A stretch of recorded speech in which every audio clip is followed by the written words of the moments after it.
Assalamualaikum warahmatullahi wabarakatuh. Kami daripada Kumpulan 6 akan membentangkan tentang tarif dan perang dagang. Ahli kumpulan kami terdiri daripada 4 orang, iaitu Nurul Aisyah, saya Muhammad Arif, Nur Hanis dan Nur Najihah. Tarif ialah cukai yang dikenakan ke atas barangan yang dibawa masuk merentasi sesuatu sempadan dihubungkan atas dasar fahaman perlindungan, iaitu satu polisi ekonomi yang mengawal perdagangan antara negara-negara. AFTA iaitu Asian Free Trade Area ialah perjanjian yang ditandatangani oleh negara-negara Asia untuk untuk pengeluaran tempatan bagi negara-negara yang terlibat. Antara tujuan AFTA ditubuhkan ialah supaya negara ASEAN dapat berdaya saing dengan lebih tinggi dalam usaha pengeluaran barang-barang tempatan. Selain itu, negara-negara Asia juga boleh bersaing sebagai pangkalan pengeluaran pasaran dunia.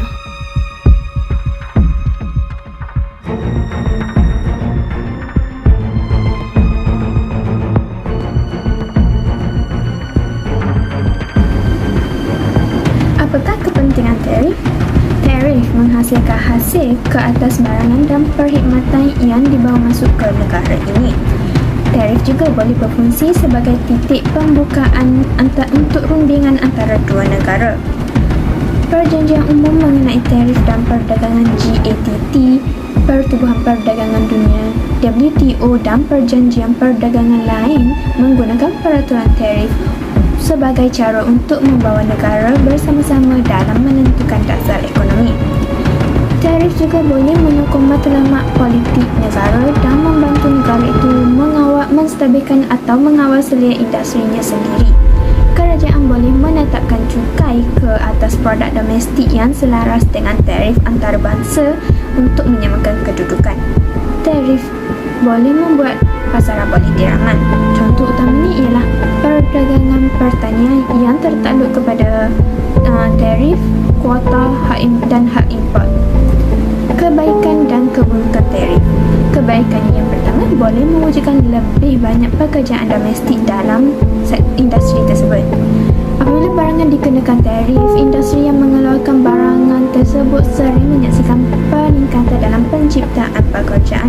Ini membantu menggaji lebih ramai orang dalam sektor ini. Yang kedua, industri domestik mungkin meminta tarif, iaitu apabila industri domestik berasa terancam, ia meminta Kongres untuk mengenakan cukai import pesaing asingnya. Dengan berbuat demikian, kerajaan boleh mengembirakan kunci utama dalam industri domestik. Keburukannya yang pertama, menaikkan harga barangan import. Pengguna perlu membayar harga yang lebih tinggi. Ini kerana tarif adalah cukai, kan? Dan seperti mana-mana cukai, mereka meningkatkan harga yang pengguna bayar untuk mendapatkan sesuatu barangan. Yang kedua, menjejaskan hubungan dengan negara lain. Sudah pasti setiap negara tidak suka apabila tarif dikenakan ke atas ekspor mereka.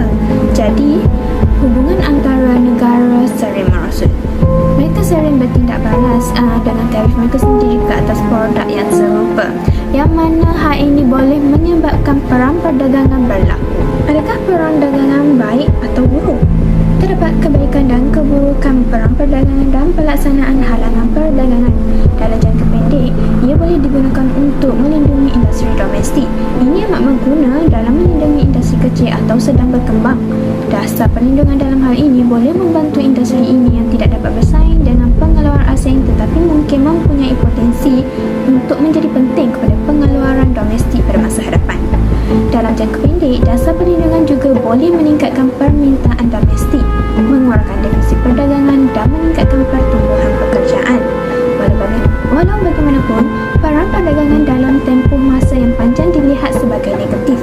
Ini kerana kebanyakannya disebabkan oleh kos yang lebih tinggi dan penggunaan yang lebih rendah. Selain mewujudkan ketidakcekapan dalam pasaran, perang perdagangan juga boleh menjadikan industri kurang berdaya saing. Dengan persaingan yang berkurangan dilihat di kedua-dua negara, industri berasa kurang perlu berinovasi dan oleh itu teknologi pengeluaran boleh terbantu. kerosakan penggunaan tarif. Kebanyakan ahli ekonomi percaya tarif menghalang pertumbuhan perdagangan dan ekonomi sambil menaikkan harga untuk pengguna di negara pelaksana tarif. Inilah sebabnya mengapa penggunaan mereka telah jatuh secara mendadak sejak Perang Dunia Kedua. Tahap purata tarif ke atas barangan perindustrian telah jatuh daripada kira-kira 40% pada akhir perang kepada 2% pada hari ini. Namun, kebanyakan negara mengekalkan sekurang-kurangnya tarif kecil ke atas beberapa barangan, terutamanya yang mempunyai kepentingan domestik yang istimewa. Amerika Syarikat sebagai contoh masih mengekalkan tarif 25% untuk terapi ringan, manakala Kesatuan Eropah mengekalkan cukai import 10% ke atas kereta dari Amerika Syarikat dan negara lain. Bagaimanakah tarif mempengaruhi anda? Jika anda seorang pengguna, tarif memberi kesan kepada anda kerana ia mengakibatkan kenaikan harga barang import. Dan jika anda pengeluar domestik, tarif boleh membantu anda dengan menjadikan barangan anda lebih murah berbanding barangan antarabangsa sekaligus membantu perniagaan anda. Manakala jika anda mengekspor barangan anda ke negara lain yang mengenakan tarif, ia mungkin mengurangkan permintaan untuk barangan sekaligus boleh menjejaskan perniagaan.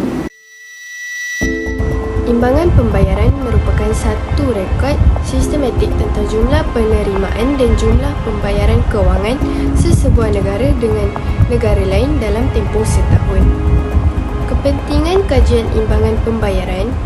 Lebihan dalam imbangan pembayaran menguntungkan negara dengan menambahkan rizab pertukaran asing negara, manakala kurangan iaitu defisit dalam imbangan pembayaran merugikan negara kerana mengurangkan rizab pertukaran asing negara, menjejaskan kestabilan nilai mata wang dan mengurangkan kegiatan ekonomi negara.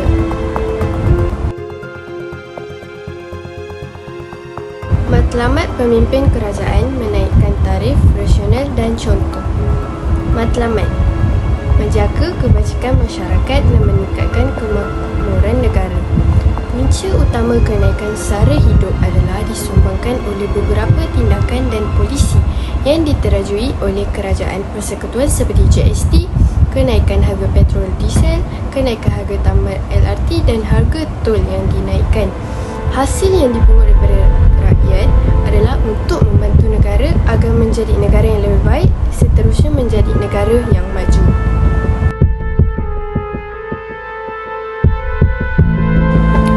Contoh yang dapat diambil iaitu pada tahun 2017 iaitu GST bantu tingkatkan ekonomi negara. Di sebalik kritikan mengenai pelaksanaan cukai barang dan perkhidmatan iaitu GST, sistem percukaian itu tidak dinafikan telah membantu meningkatkan ekonomi Malaysia. Dikatakan sistem cukai itu yang berkuat kuasa pada 1 April 2015 telah meningkatkan pertumbuhan negara. Tarif sebagai taktik perang dagang.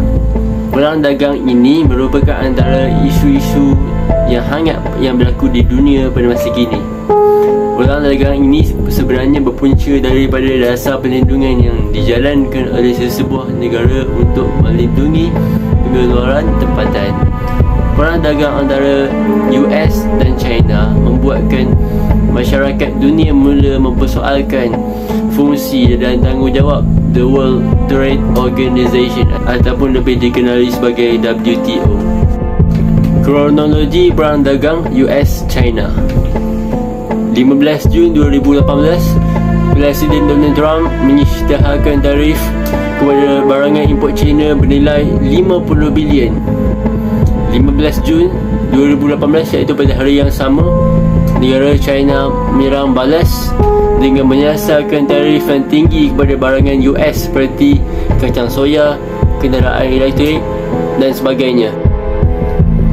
Kemudian, Presiden Trump mengerahkan pejabat perdagangan US menyasarkan tambahan barangan China bernilai $200 bilion untuk dikenakan tarif. Pada 18 Jun 2018 pula, White House berkata bahawa Presiden Trump bersedia mengenakan tarif sebanyak $450 bilion lagi kepada barangan import China. 19 Jun 2018, White House menerbitkan sebuah laporan atau artikel yang mengkhabarkan bahawa dasar perdagangan negara China bersifat mengancam keselamatan ekonomi dan negara Amerika Syarikat. Faktor berlakunya perang dagang ini, yang pertama, Presiden Donald Trump bimbang China bakal mengambil alih posisi negara Amerika sebagai kuasa ekonomi yang paling berkuasa.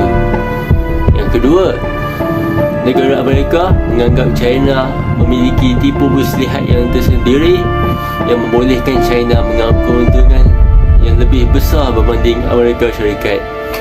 Yang ketiga, Presiden Donald Trump ingin meningkatkan peluang pekerjaan bagi warga Amerika. Dengan kata lain, beliau hendak mengurangkan defisit kewangan yang dialami oleh Amerika bagi mewujudkan lebih banyak peluang pekerjaan. Titik mula perang dagang.